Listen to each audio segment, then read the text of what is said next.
Assalamualaikum semuanya. Di sini saya akan sedikit menjelaskan mengenai korupsi dan hancurnya keadaan bangsa.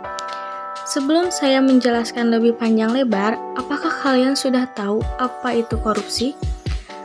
Korupsi adalah tindakan yang dilakukan oleh pejabat publik, politisi, pegawai negeri, atau pihak manapun yang terlibat dalam tindakan tersebut secara tidak wajar dan ilegal. Menyalahgunakan kepercayaan publik yang dikuasakan kepada mereka untuk mendapatkan keuntungan sepihak. Pemerintahan yang bersih menjadi sebuah penjelas bahwa roda pemerintahan benar-benar dijalankan secara benar. Tapi nyatanya, komitmen memberantas korupsi agar bangsa ini segera menjadi bangsa yang maju hanya sebatas jargon belaka.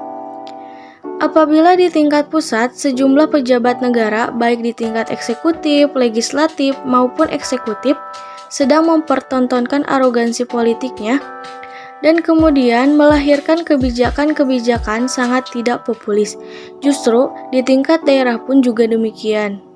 Pertanyaannya adalah, apakah mental para pejabat kita di Republik tercinta ini sudah sangat keropos dan rapuh? Yang mereka pikirkan saat ini bukan lagi kepentingan bersama di atas segala-galanya.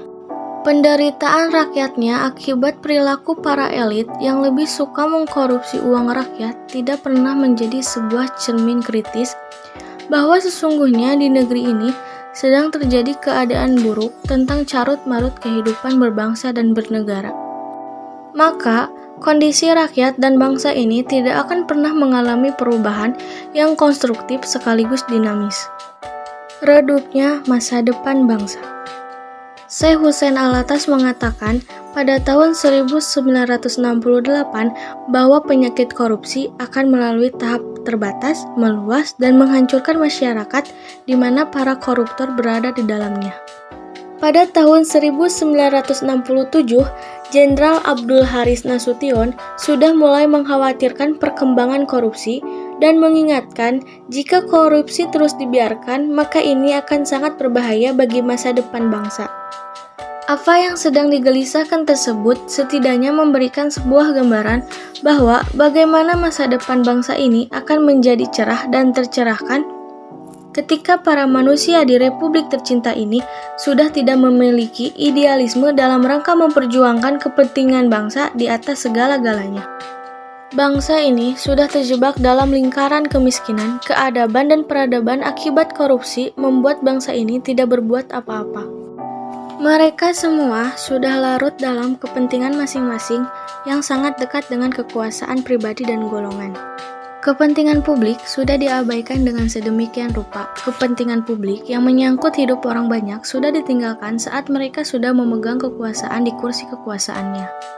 Realitasnya mengenai kondisi rakyat yang terus-menerus berada dalam himpitan ekonomi, ditambah lagi dengan ruwetnya kehidupan sosial yang ditandai dengan konflik horizontal, menjadi sebuah indikasi lain bahwa masa depan bangsa benar-benar redup antah berantah. Dengan demikian, ada 3 indikator yang menandakan bangsa ini menjadi redup dalam meraih cita-cita masa depan. Yang pertama, hilangnya keinginan untuk berbuat yang lebih baik. Yang kedua, pragmatisme dan primordialisme. Dan yang terakhir, kerja tanpa visi. Dengan demikian, redupnya masa depan sebuah bangsa secara jelas dan konkret terjadi karena tidak adanya ketulusan dan keikhlasan diri dalam berbuat yang terbaik bagi semua dan sesama. Kemiskinan struktural. Kemiskinan di Republik tercinta ini berada dalam kondisi akut dan mengkhawatirkan.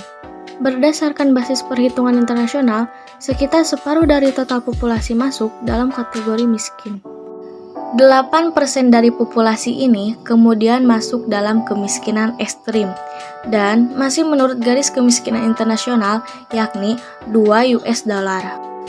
Secara berulang-ulang, negara selalu mempublikasikan prestasinya dalam mengangkat pencapaian-pencapaian ekonomi makro. Namun, persoalannya adalah pencapaian ekonomi makro sangat sulit menyentuh ranah-ranah ekonomi yang dialami rakyatnya. Rakyat selama ini menjadi miskin bukan karena mereka ingin menjadi orang miskin, melainkan karena adanya kebijakan-kebijakan negara yang tidak berpihak kepada kepentingan publik. Kemiskinan struktural bukanlah sebuah kondisi miskin akibat hambatan badaniah, kemalasan, ataupun bencana alam, melainkan struktur yang dibuat oleh manusia. Inilah yang dikenal dengan kemiskinan struktural yang dibuat oleh manusia dari manusia dan terhadap manusia. Memanusiakan rakyat miskin dimaknai bahwa negara sudah seharusnya mampu memperhatikan kehidupan rakyat miskin dengan mengambil peran aktif dan progresif. Dengan mendorong kebijakan-kebijakan yang berpihak kepada rakyat, bukan justru menyakiti rakyat. Mungkin cukup sekian penjelasan dari saya mengenai korupsi dan hancurnya keadaban bangsa.